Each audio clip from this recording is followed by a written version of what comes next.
We have a very exciting lecture today. I'm actually very excited to present this one because it's got some cool things that should relate back quite nicely to the previous lectures and sort of tie everything up in a nice bow and close off our DSP lecture series. So today we're talking about synchronization.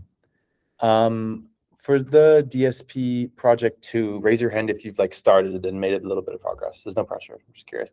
Okay, so a big part of whenever you design for that system specifically is going to be these aspects of synchronization.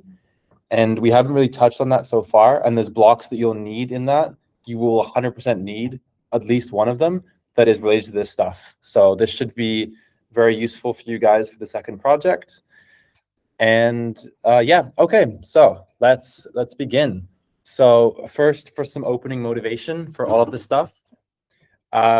First of all, sorry the text is a bit small, but it's not ideal, it's okay. So let's first consider 3 scenarios. Let's start with the first one. So let's say that you have your digital communication system, your transmitter, your receiver. And if you guys recall, each one is going to have its own carrier, right? That's going to up the frequency and then down the frequency at the other end, right? So the question is, well, what if the frequency and the phase of these two, they're called local oscillators. That's just another hardware name for the carrier. What if they don't match? Okay, what's the implication of that? What happens if the frequency you want to do 2 gigahertz and it's 2.1 on the receiver? Is that a problem? Second thing is, let's say they're not in phase with each other. So phase is kind of like a rotation of a circle. And if they're out of phase, then they're not going to be in tune, even if they're at the same rate. And is that a problem if they're out of phase, right? Then there's another aspect that we need to consider is if you guys remember with our pulse shaping discussion from last time, we had those cool animations going around the constellation plane and they were doing the circles and stuff. And what I was saying is I was using an example with Juno. I was saying that Juno will send me the data and I just have to make sure to read at the right time. It's that sampling notion, not the same sampling as when you have an analog signal and you're sampling it like that. Sampling in the sense of I have a complex number that's going around the plane in that weird pattern, and I just have to read it at the right time to get the right symbol, right? Remember the QPSK, you have to read it at the right time. So the question becomes, what if you don't read it at the right time? What happens then? And what if am I reading the wrong symbol, you know? And that last question is, I mean, going back to the main point of a digital communication system is to send bits. Now the question becomes, well, what if, I guess I should start with this. If you guys think of characters like in the English alphabet, for example, letter A, letter B, letter C, they're all a defined bit sequence. Like, let's say, I don't remember what it is, but let's say A is 000111111, right? If I read those 8 bits, one position over, I'm now getting an entire different character. And you'll see this, I've seen this when I've been building a communication system, and I was transmitting a phrase like, hello, I'm Tom. And I had the synchronization off, and it was just a bunch of Chinese characters. It was an entirely different bit sequence, and it can change everything. So that is a very important aspect as well. So those 3 things are what we're talking about today with synchronization. So all these 3 things are related to each of these 3 at the bottom here, right? So the first one, I'm going to skip to the big blocks first, is carrier synchronization. This is the idea of the frequency and phase of the 2 transmitter and the receiver have to be the same. So that's carrier synchronization. That's something that we strive for. We want them to be synchronized. The next one is symbol timing synchronization. This is often also just called timing synchronization, which is confusing. I like saying symbol timing because timing might make you think it means the last one, which is the bit level one. But that one is actually called frame synchronization. So that's the name that we have for all 3. And the reason for frame is because it's like that I said, those 8 bits, that could be considered a frame. And you have to be synced up in terms of what is each block of bits. So anyway, these are the 3 kind of aspects of synchronization we're going to cover in today's lecture. And the key idea is that before, in our other lecture series, we assumed that the receiver and the transmitter were perfectly synchronized. So all these 3 things were taken care of. We had perfect symbol timing synchronization and carrier, and we didn't deal with frame that much anyway. But in practice, this is not the case. So the receiver is going to have to actively ensure and take care of things so that we have these, because we always need these for a communication system. Otherwise, you get Chinese characters. So you got to have the right synchronization. So, okay, so this is going to tie back to previous things quite nicely. So this is part one of this lecture is going to be about a new way I want you guys to look at communication systems. And they are in a real versus complex domain. Okay, and this is going to be like a bit of like time to wrap your head around it for a second, but once you get it, like it'll help a lot, and you'll see why I'm going through the trouble of explaining this. So first, I'm assuming some of you guys, second, third year, right, have taken like a circuits class here at U of T, and I'm wondering if you guys have done like phasers and stuff. And I'm wondering, yeah, I saw some nods, right? Like haven't done phasers yet? No? Again, I'm not engineering. Oh, right. Okay. Okay. Well, I'll explain generally for you as well. So the idea here is that in basic circuits classes, and I'm explaining this because it's the same idea here. You consider the circuit first in the time domain, in the real domain, I guess, and you have all real numbers and its voltage and Ohm's law and stuff, right? But then in like circuits 2, as we had in my undergrad, you'll consider things in complex. So you'll look at like phasers and stuff. And now you start analyzing the circuit in the complex domain. And they tell you to do this because it's actually easier to do harder things in the complex domain. Well, that's the same idea here. If you look at a communication system in the complex domain, it's initially like, oh, this is uncomfortable, but it makes a lot of things a lot easier. So that's the idea, same idea here. So I have a crazy diagram here to show you guys the two domains. So I'll just start and turn your attention to the green block line. So that is the system that you guys have. It's really small. I'm sorry. Let me try and zoom in. I don't know if I can. Oh, hold on.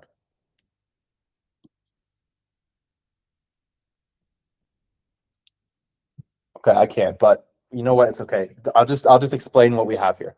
So first, we have on the green line here, we have, it's called our real view, I'm calling it, the real domain. And this is the transmitter, these three on the right left, the channel is in the middle, and the right three are the complex blocks, the receiver, sorry. So what we have here in the real view, and actually we've kind of seen this already, and you'll see what I mean. So ignoring bits, we're just starting at symbols. So before I said that you can map a bit pattern, let's say 0, 1, to a symbol, which is a complex number, right? Okay, so that has a magnitude and a phase, but it also has a real and imaginary part, which are two real numbers. This is what this is saying here. So in the real domain, you're just looking at, okay, we have a symbol, two real numbers, and then what you can do is you can map that to two real signals. So the real and imaginary part changing over time as it goes through the pulse shaping pattern. And then what you can do is you can get a single real signal. And the equation for that was, I gave you guys previously, it was in the, you guys remember the IQ modulator? Yeah. So that was when you take the I part and the Q part and you multiply the I part by cosine and the Q part by minus sine, and then you add them at the end. Does sound familiar? Yeah. So that's what I'm saying here. So you get S of t, and then you transmit that, you get R of t, then you receive it, decode it, and you get the I and the Q. So it's all real stuff, no complex numbers here. That's the real perspective of looking at a communication system. Now, if you look at the complex domain, you can look at the same thing as the I and Q, but now as a polar form, which is what I told you guys about before, the two perspectives of a symbol, the rectangular and the polar form. So you can look at it as a complex number with a magnitude and a phase. And then you can look at a single signal, a complex signal that's going through the constellation plane and then the complex domain. So that's the pulse shaping pattern I showed you guys before. Let me show you guys what I just mean quickly here. Do you guys remember this thing? It's going to take a second to load. So this pattern. So this is what I mean by it's a single complex signal in the sense that, yeah, it's just a complex signal going through the domain and it's moving in time. So that's that here. And then you can, this is what I'm going to show you guys in a second. So then to get S of t, it's actually related to multiplying x of t by a e to the j 2 pi fct. And that's a lot of words, but I'll show you what I mean by that. Just trust me on that for now. Then you have the channel, which is the same. Then you're multiplying on the receiving end by another complex exponential, get x of t, and you get your complex number. Anyway, The point here is they are equivalent and they're different ways of looking at things. That's what I want you guys to understand first. So you can look at the two domains. Symbol stage, we talked about this already, the polar and rectangular forms of what a symbol is. We talked about that before. And yeah, so the new part here is this exponential part. That's the new stuff that you guys shouldn't have really seen before. And that's the frequency conversion stage. So what I'm trying to tell you guys is that you can take a signal, you can take your signal and you can upconvert its frequency by just multiplying by a complex exponential of that frequency. And then you can down convert by multiplying by the same thing. There should be a minus e to the j there. Whoops, my bad. But you can then down convert by multiplying by a complex exponential. That seems like a crazy idea, but this is already leading into why the complex perspective is so useful, because increasing frequency and down and decreasing frequency is just a simple multiplication by an e to the something, right? Okay, bear with me still. It'll all make sense. So the reason why I'm saying you can do this is because of a formula, which is very nice, called Euler's formula. And I'll show you guys the proof of this now. So I don't know if you guys have seen Euler's formula before. Yeah, yeah. This is what it is written right here in all its glory. And this is incredibly useful in communications for so many reasons. I'm going to first show you.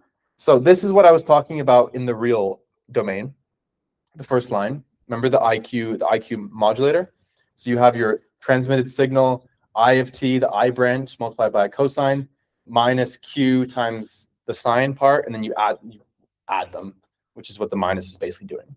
So what I'm trying to tell you is that I'm trying to show that these are equivalent perspectives. You can look at either one. That's what I'm trying to show you guys here. So that what you can do is you can use Euler's formula, and I left a lot of the math missing from this, but you can convert a cosine, you can rearrange it as, actually, I can show you verbally. If you take the real part of both sides, real part of e to the j theta, that's the left side, and then real part of the right, this goes away because it's the real part of an imaginary is nothing. So you just get cosine. So cosine is equal to the real part of a exponential, complex exponential. Anyway, if you continue the math, you get this form, and then eventually, well, I of t plus j q of t, we define that of this complex signal x of t, and then you get this new form. So this is the complex domain way of looking at the signal you transmit, and this is the real domain way of looking at the signal. So already it's looking simpler. I know some of you might be like, why that? Well, what's the problem with the real operator there? Like, why do we have a real operator? Isn't that a problem? Well, actually, that is how we go from one domain to the other with this real operator. But for our purposes, you guys can ignore it. Just ignore it. So just focus on the inside of the bracket. And that's what I was saying before, by your transmitted signal is literally just your baseband complex signal multiplied by a complex exponential, which is what that's called. Okay, so this is the payoff, this next slide. So this is where it gets crazy. So I don't know if you guys have are familiar with a complex exponential. I'm going to assume no, which is the name for the signal e to the j t, basically. The 2 pi f is just about like the speed of it, but basically the signal is e to the j t, where t is time. And if you plot that in a complex domain, you get a circle, right? Makes sense? So multiplying x of t with a signal that is just a rotation, the speed of that rotation is controlled by the frequency, f, 2 pi f t, basically means that what we're doing when we frequency upconvert is we're taking our baseband signal, x of t, and we're just spinning it at the rate of the frequency. We're just spinning it. And then here's the cool part. When you receive that, to decode, to down convert the frequency, you spin it in the opposite way. And then the spins cancel out. So you get the original signal. Right? Does that make sense? Kind of. So yeah, you take your x of t, you rotate it, and the receiver will then spin it the other way, and the spins will cancel out, and you'll get your x of t back. Now that is the coolest way of looking at what we're doing with frequency up conversion and then down conversion. And the reason why I'm explaining it in this way is because naturally the question is, okay, well, what if the transmitters and the receivers frequencies are different, right? The transmitter is going to spin it one way. It's like taking like a ball and like a barrel and roll it. It's going to spin, roll over the receiver, and the receiver rolls it up the opposite way. But if the spins don't cancel out perfectly, it's going to still be spinning, right? Which is the problem, because we don't want it to be rotating still. We want it to stop and get X of t back. So this is why you need carrier synchronization. Hopefully that makes, I think I've been off the frame of the laptop.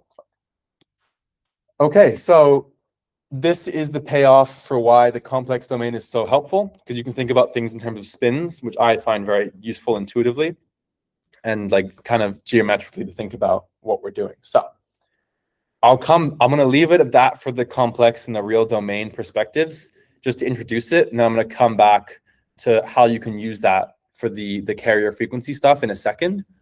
First, I'm going to explain to you guys symbol timing synchronization. And the reason why I'm covering this, let me get some more.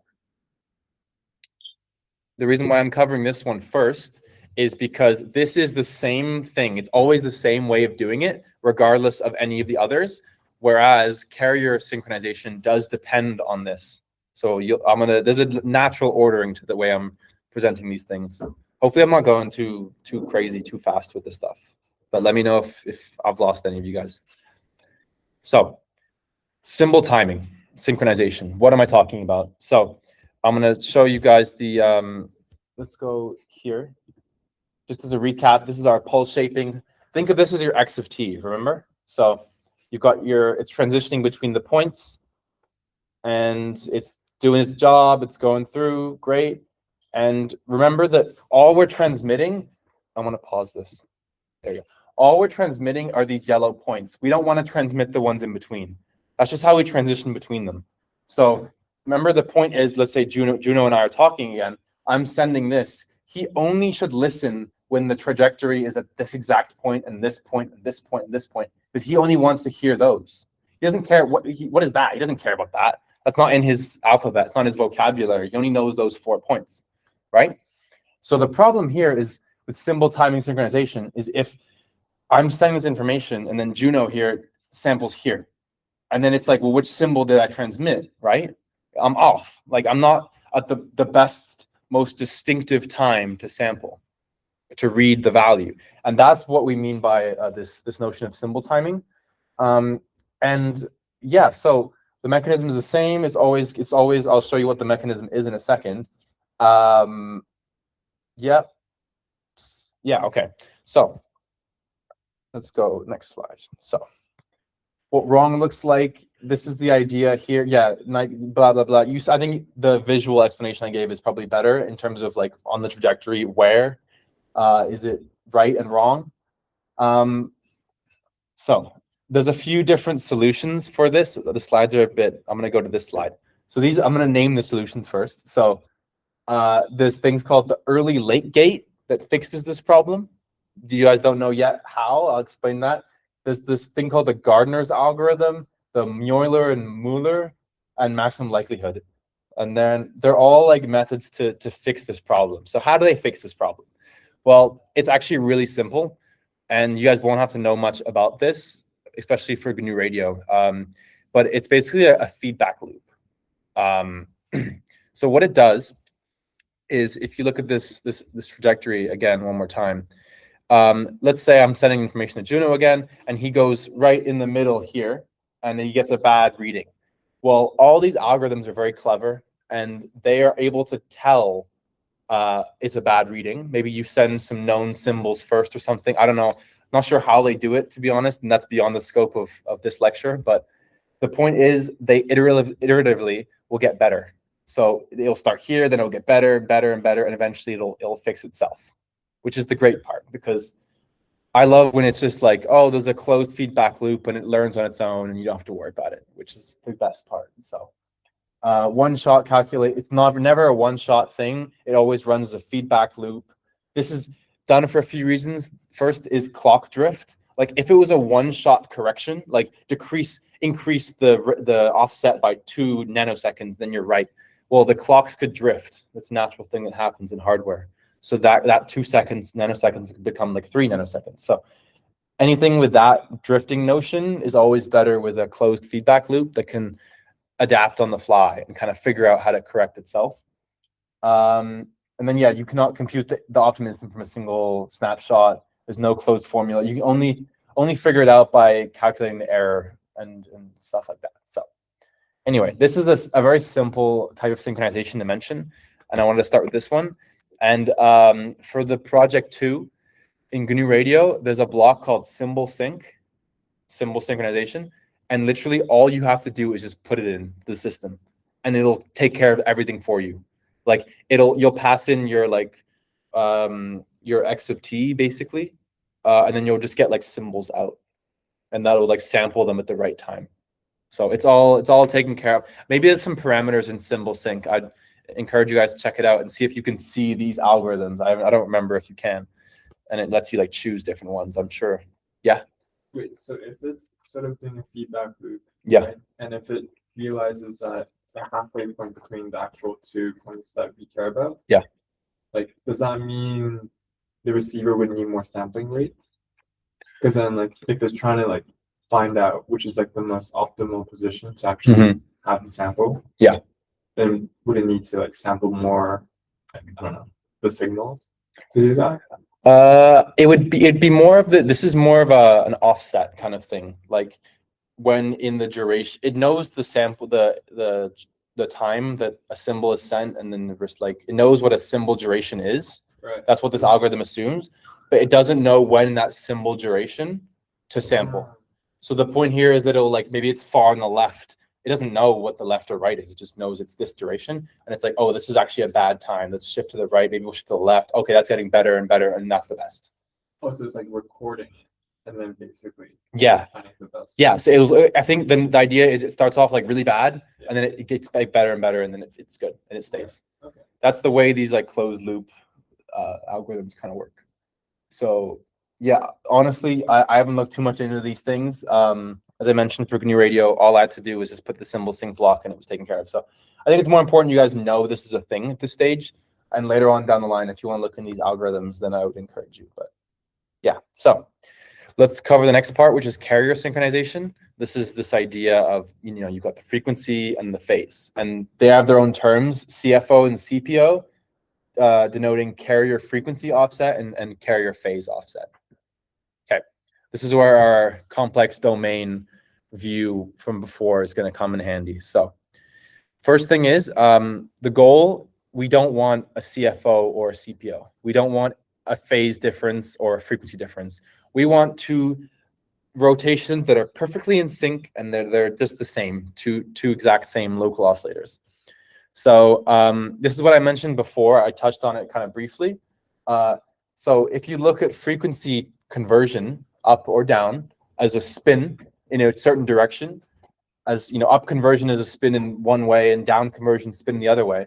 Well, if you have a CFO, that means you're going to have a residual spin, right? It's not going to perfectly cancel out. So it's going to still be rotating. And here's the, I'll mention in a second, but the cool thing is, if you guys look at this, where is it here? Let's get it up. Okay, before the trajectory comes in. So this is your QPSK constellation. Now, you can see it's static here. Obviously, I paused the video, but you could assume it's not going to move. And this is what the transmitter is sending. It knows that the top right one is like 1 plus 1J, whatever, right? But if you have a CFO, meaning you have residual spin, what you're going to see at the receiver is this constellation is going to be rotating. It's literally going to be like literally rotating. And that's not helpful, because if I'm sending, this is 0, 0 and 0, 1, and it's rotating, now suddenly it's flipped. It's different. So the bit assignments are all messed up, and it's just not good. It's not good. So let's go here. So no, where am I? Here. So yeah, down conversion leaves a residual spin. If you have a CFO, the constellation will spin over time. With a CPO, carrier phase offset, you could assume it's when the frequencies match, but that's not necessarily true. You could have both. The spin is stopped, but the constellation is left rotated by a fixed angle.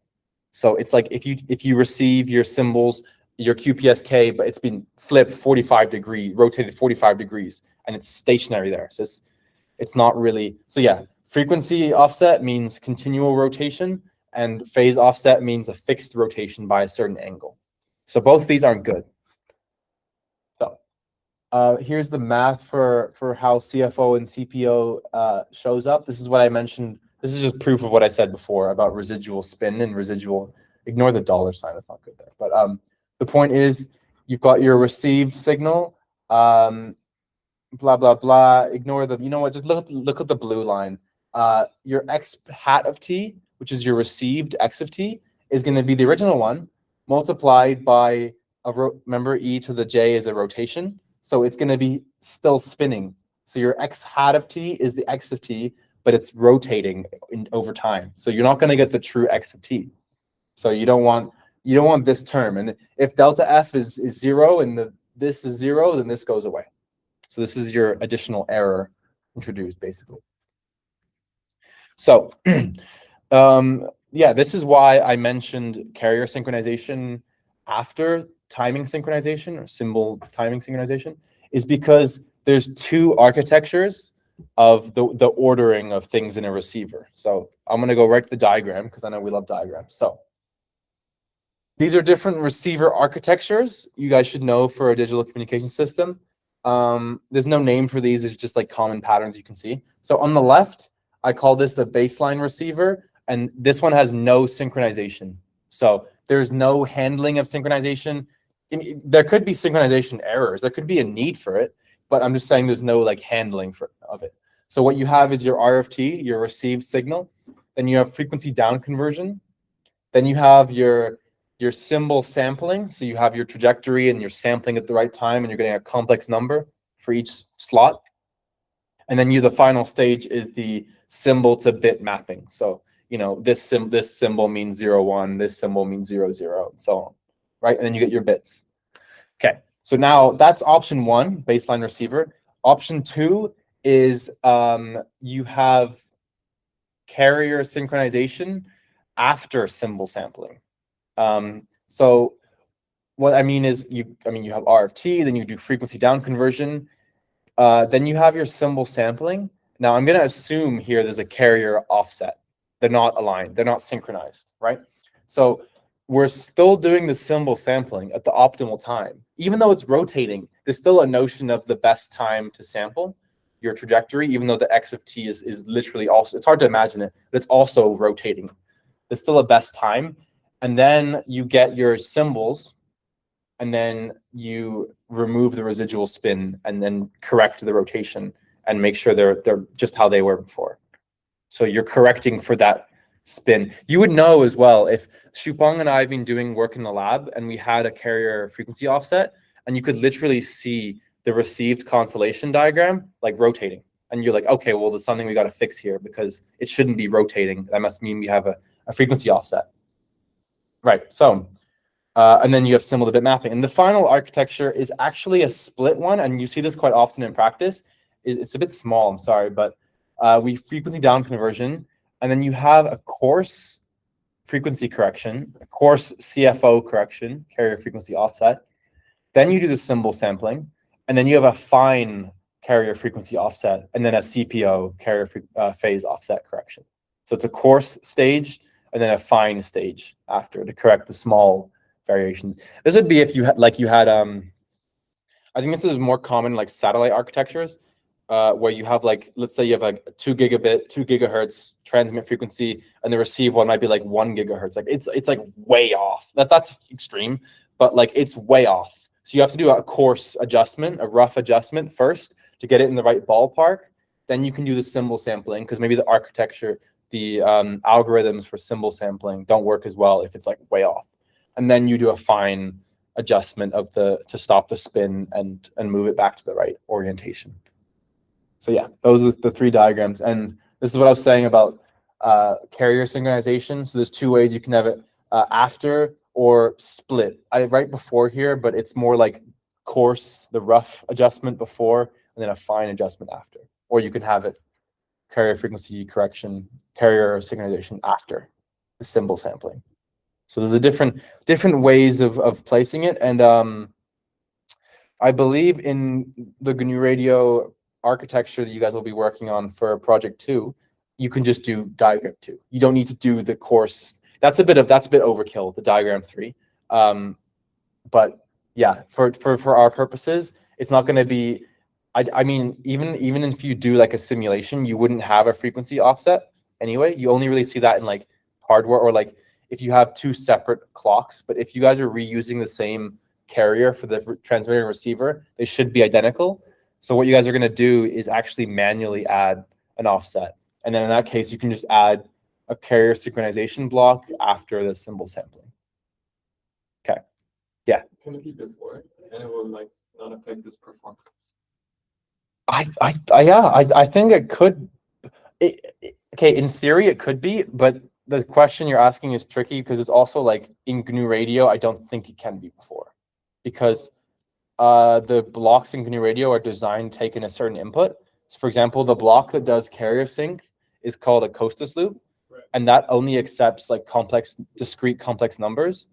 I don't think it would accept like a complex stream of numbers. So it maybe comes down to like a data type issue, but in theory, like I'm pretty sure, yeah, I think you could do it before. I don't think it matters too much. Yeah. Like from what I remember, these would all be kinds of like coherent demodulation, right? Where there's like an oscillator at the receiving end. In that case, there'd be like a high frequency component and then like a lower frequency component due to the phase offset, right? Like if the phase were the same, like for the carrier and the receiver, there'd be no phase or frequency error. Whereas if like they're not, like the carrier and the receiver, if they're not, then it would cause that error. Would like a low pass filter be enough to get rid of that error so that we can recover the message properly? Oh, are you talking about stuff related to project 1? I think it showed up where you have like the 2 times the frequency and then the baseband version. Is that what you're talking about? Like you have like double the frequency. It's like a high frequency part and then like a low frequency part. Am I missing? Want to reframe? I'm happy to try and help you answer.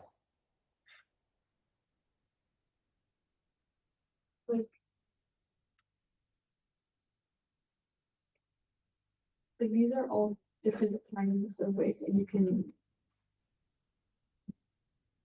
try and extract the message. Yeah.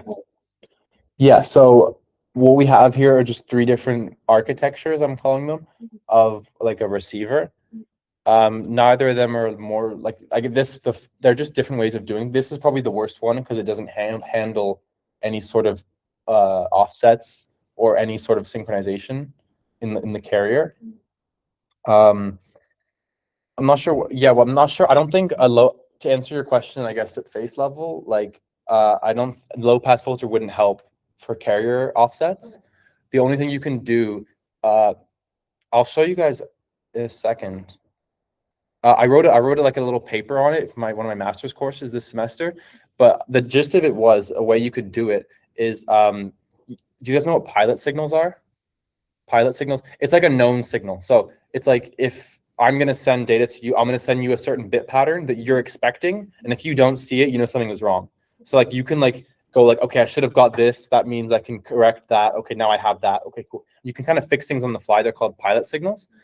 And what I was doing in my class was you send pilot signals to the receiver, and the receiver gets them, and then it's able to remove the modulation, which I'll cover in a second. And then you have your symbols, and they're just rotating. And then if you can detect the speed of rotation, you can apply another adjustment and then remove the rotation. So it's kind of like, remember the barrel thing I was saying, like you spin the barrel one way, the transmitter, and then you spin it the opposite way at the receiver, and they cancel out. Well, if there was still a residual spin, you could look at it even closer and go like, wait, it's still spinning. Let me just, there we go, it's fixed. It's like a second stage of correcting the frequency. So you can detect what the residual spin is and then fix it, is the gist of how that works. So this is what I was kind of on about. So data aided is this pilot notion. It's just like sending known symbols to the receiver. And if you divide by the known pilot signals, you basically, I don't know if you guys remember, but it was like R of t equal to x of t times the e part, the residual exponential. And if you divide by the known symbols, so the x of t, you're just left with the residual part. It's just like a spin in the complex plane. And if you're able to track that over time, you can go, aha, I know what delta f is. I know what the offset is. And I can correct for that now. So it's literally looking at what your offset is and correcting for it. There's also this way of, it's called the power law, and it's really, really clever. I haven't looked into it too much, but I want to do more of it. The block that we use in GNU Radio is called a Costas loop. Shupang will be familiar with it, right? And what it actually does is it uses this blind power law method, where if you raise a signal to like the fourth power, you're able to strip away the modulation, which means like basically just make sure you only have the residual part left over. And then you're no longer looking at any sort of data dependence. Like it's now not dependent on the symbols you send. It's only dependent on the residual offset. And then you can just detect what that is and then correct for it. So that's like a way to, it's called data removal methods. This is the pilot method and the blind power law methods. And then, well, once you've removed that, remove the data, then you can just measure the spin, right? It's just like a rotation in the complex plane. And there's two ways you can do this. The first one is what I did in my project this semester in my master's course, which was you have a complex signal, it's rotating, and if you take the FFT of that, like it's basically the Fourier transform, you can detect the frequency of that rotation. Same way as if you have a sinusoid, you take the Fourier transform, you can find out the frequency of it. Same idea. So if you take the FFT of a complex signal, you can get the frequency of that, and that will give you the offset, and then you can just correct for that. But there's different ways that you do that in practice. But yeah, and then the other way, yeah, I guess there's a PLL. If you guys are studying for the ham radial, I think it's actually one of the chapters, maybe it's in the advanced one. I'm tripping. I don't know. But a PLL, a phase locked loop, is a closed feedback loop. I remember from before, we like closed feedback loops because they just handle everything themselves. So you can literally just feed in like your received symbols, and it'll automatically notice that there's a spin and correct for it and then fix everything for you. So everything is taken care of. It gets better over time. It detects as an error and fixes it. Right? All right. Okay, last aspect of synchronization. This is very important. So bear with me, guys, in the last few slides. So this is this idea of finding the start of a frame, making sure your frame is a bit of an arbitrary general term here, but making sure your frames are aligned. So making sure I'm reading, the right 8 bits in a row to make sure I'm getting the right characters back. So, yeah. So carrier and timing synchronization deliver a clean, endless stream of valid symbols, of valid bits, I guess, but no notion where a message starts. This is more of a high level concept, like where does which 8 bits are which, and this is above the symbol level entirely. It's a more high level thing. So yeah, an 8-bit per character message decodes correctly only if the RX groups bits into bytes starting from the right bit. So even if you're off by 1 bit, every subsequent byte is shifted, and it's all garbage. It's just completely garbage. So you could have an amazing communication system, but if you have bad frame synchronization, it's absolutely garbage. Like we've had this problem. We spent so long dealing with frame synchronization and stuff, and we were just getting like terrible bit error rates because everything else was working, but our synchronization at the frame level, the bit level, was off. So it's very important. So a few ways to do this. So the first is, it's this notion of a pilot again. Sometimes it's called a preamble. The idea is the same. You just send some known bit patterns first, and then the RX will correlate the received bit stream with the pilots that it's received, and it'll find the alignment. It'll like go, okay, well, I know the pilot is 1001, let's say it's a longer value. It's like super unique. Like it's a string of like 32 bits in a row that would never like happen by chance. Like unless it was like crazy, like, but you know, but it's like this, if I get these 32 bits in a row, any point, that means it was the pilot signal. So what the receiver will do is it'll look for those 32 bits in a row by sliding a window. And when it finds them, it goes, aha, I found them. Now it knows that that's the pilot. And then everything after that is then blocks of contiguous 8 bits, right? So that's how it can sort of self-orient itself. Yeah, this is the correlation method with the pilot sequence. That's one method to do frame sync. A known pattern produces sharp, yeah, when it's aligned. Frame sync is the foundation upon which blah, blah, blah, blah, blah. Yeah. Why did it take long to implement this in the GNU radio? I believe, but there was no block that does this for you in GNU radio. I don't believe this is like, I don't think I did put this as a thing for the project too. Damn. But I mean, not that I know of. I don't think there was a block that can do this. I didn't find one. But what you have to do is you have to make a custom block that'll just take in the bits, the output bits, and then you can just honestly go on ChatGPT and just be like, make me like a correlation frame synchronization code, whatever. That'll just look for this bit pattern, and then once it finds it, then it will be synchronized. Right. So that's like, you can do it in like Python. It's like a GNU radio custom Python block, and it's not too hard. Does it need to be done once or like multiple times throughout some period of time? You can do it once, but clocks always drift, and you should try and remain in sync.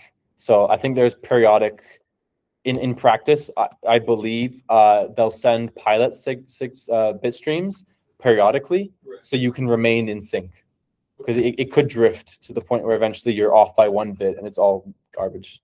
Is the clock drifting because of the crystal? Like Yeah, that's one reason. Yeah, like the it's crystal is degrading. yeah, like Okay. it's imperfect. Yeah, it's degrading. Maybe, yeah, I don't know. This hardware is never clean, and things always change and just drift over time. So sometimes you have to periodically realign the bit streams. Yeah, all right. Okay, that's all we have for synchronization today. So that was a lot of information. So good on you guys for listening to me yap.